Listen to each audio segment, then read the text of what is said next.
செய்திகள் வாசிப்பது எம் பிரியா. காவல் நிலையத்தில் மின்வாரிய அதிகாரிகள், அமைச்சர் வரவில்லை, கொந்தளிக்கும் மக்கள். தூத்துக்குடி மாவட்டம் புதுக்கோட்டை அருகே உள்ள சிறுபாடு கிராமத்தை சேர்ந்த சுடலைமணி. இவர் மரம் வெட்டும் தொழிலாளியாக உள்ளார். இவரது மனைவி மாரியம்மாள். இவருக்கு ஒரு மகள் உள்ளார், சுதாகனி, மாற்றுத்திறனாளி. இந்த நிலையில் சிறுபாடு கிராமத்தில் கடந்த 6ஆம் தேதி மரம் ஒன்று சரிந்துள்ளது. இதனையடுத்து மின்வாரிய அதிகாரிகள் சுடலைமணியை அழைத்து மின் வயரில் உரசுகின்ற மரத்தை வெட்ட வேண்டும் என்று கூறியுள்ளனர். அதனை அடுத்து சுடலைமணி மரத்தின் மீது ஏறி மரக்கிளையை வெட்டி கொண்டிருக்கும் போது கீழே இருந்த மின்வாரிய பணியாளர்கள் கயிறு மூலம் மரக்கிளை இழுத்துள்ளனர். அப்போது எதிர்பாராத விதமாக மரத்தில் இருந்து சுடலைமணி கீழே விழுந்து விட்டார். இதில் பலத்த காயமடைந்த சுடலைமணி தூத்துக்குடி அரசு மருத்துவக் கல்லூரி மருத்துவமனையில் சிகிச்சைக்காக அனுமதிக்கப்பட்டார். இந்த நிலையில் சிகிச்சை பலனின்றி நேற்று 11ஆம் தேதி சுடலைமணி இறந்துள்ளார்.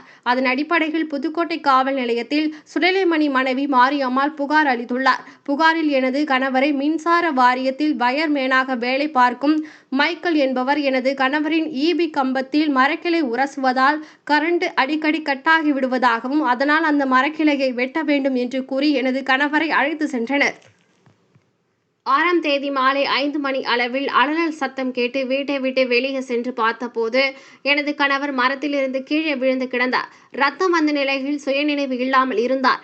அதன் பிறகு தூத்துக்குடி அரசு மருத்துவமனையில் சிகிச்சைக்காக சேர்த்தோம் என்று புகார் அளித்திருந்தார். புகாரின் அடிப்படையில் புதுக்கோட்டை மின்வாரிய அலுவலகத்தில் இருந்த ஏஇ செந்தில், லைன் ஆய்வாளர் பாலசுப்ரமணியன் மற்றும் அழைத்து சென்ற மின்வாரிய பணியாளர் மைக்கேல் ஆகியோர் அங்கு இருந்ததாகவும் புகாரில் கூறப்பட்டுள்ளது.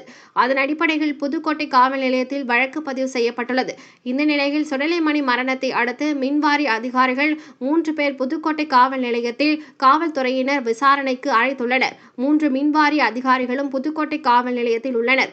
இது தொடர்பாக சுடலைமணி மனைவி மாரியம்மாள் கூறுகையில், எனது கணவரை மின்வாரிய அதிகாரிகள் மரம் வெட்டுவதற்காக அழைத்து சென்றனர். கடந்த 6ஆம் தேதி சிறிது நேரத்தில் மரத்திலிருந்து எனது கணவர் சுடலைமணி கீழே விழுந்து ரத்த வெள்ளத்தில் கிடந்தார். நான் போய் பார்த்தேன். அதன் பிறகு அரசு மருத்துவமனையில் சிகிச்சைக்காக சேர்த்தோம். சிகிச்சை பலனின்றி 11ஆம் தேதி எனது கணவர் இறந்து விட்டார். இது தொடர்பாக மின்வாரிய அதிகாரிகள் இதுவரை வந்து என்ன ஏது என்று கேட்கவில்லை, பார்க்கவும் வரவில்லை. அதுபோல ஒட்டவிடாத சட்டமன்ற உறுப்பினர் அமைச்சர் மதன் ராஜா தகவல் தெரிவித்தோம். அவரும் வந்து விவரங்களை கேட்க வரவில்லை. ஆகையால் எனது கணவர் மரணத்திற்கு காரணமான மின்வாரிய அதிகாரிகளை கைது செய்ய வேண்டும், இழப்பீடு தொகை வழங்க வேண்டும். எனக்கு ஒரு மகள், மாற்றுத்திறனாளி மகளுக்கு அரசு வேலை வழங்க வேண்டும் என்று சுடலைமணி மனைவி மாரியம்மாள் கூறினார். தொடர்ந்து காவல்துறையினர் பேச்சுவார்த்தை நடத்தினர். பேச்சுவார்த்தை தோல்வி அடைந்துள்ளது. தற்போது புதுக்கோட்டை காவல் நிலையத்தில் 3 மின்வாரிய அதிகாரிகள் காவல்துறையினரால் காவல் நிலையத்தில் வைக்கப்பட்டிருப்பது பரபரப்பாக பேசப்பட்டு வருகிறது.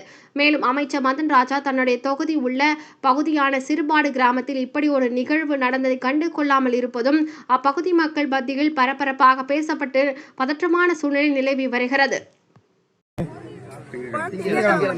சரி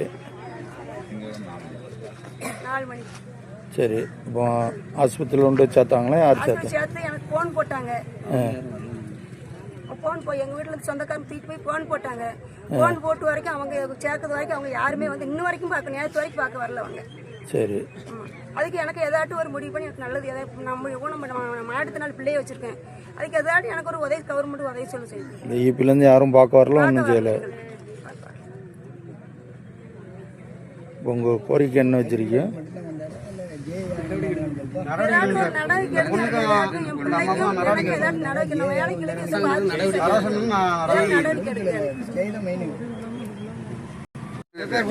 எப்பேர் யார் மேல போட்டிருக்காங்க?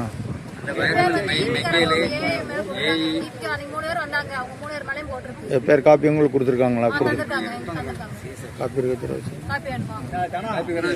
என்ன உங்களை அடுத்த கட்டம் இது என்ன? இன்ன வரைக்கும் அவங்களுக்கு எந்த பதிலும் சொல்லவே இல்லை. அதனால நாங்க சாலை மறியலில் ஈடுபட போறோம். மாட்டுத்திறனாளி பிள்ளைய கூட்டிட்டு போய் யாருமே வரல.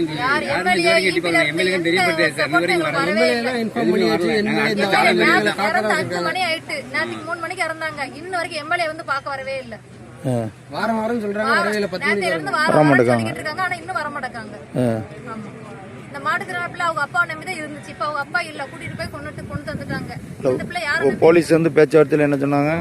பேச்சுவார்த்தையில என்ன சொல்றாங்க, கையெழுத்து போட்டு வாங்கி போஸ்ட்மார்ட்டம் பண்ணதுன்னு சொல்றாங்க. அதுக்கப்புறம் நீங்க நடவடிக்கை எடுத்துக்கலாம். மனு கொடுத்துக்கலாம் அப்படின்னு சொல்றாங்க. கலெக்டர் போய் மனு கொடுத்துக்கலாம். இப்ப நீங்க பாடியை வாங்கி இது பண்ணுங்க அப்படின்னு சொல்லிட்டு இருக்காங்க. போலீஸ் மிரட்டுறாங்களா உங்களா? நீங்க என்ன சொல்லிருக்கீங்க? போலீஸ் முடியாது உங்களுக்கு இது வந்து பார்த்து ஏதாவது சொன்னாதான் நாங்க செய்வோம்னு சொல்லிட்டோம்.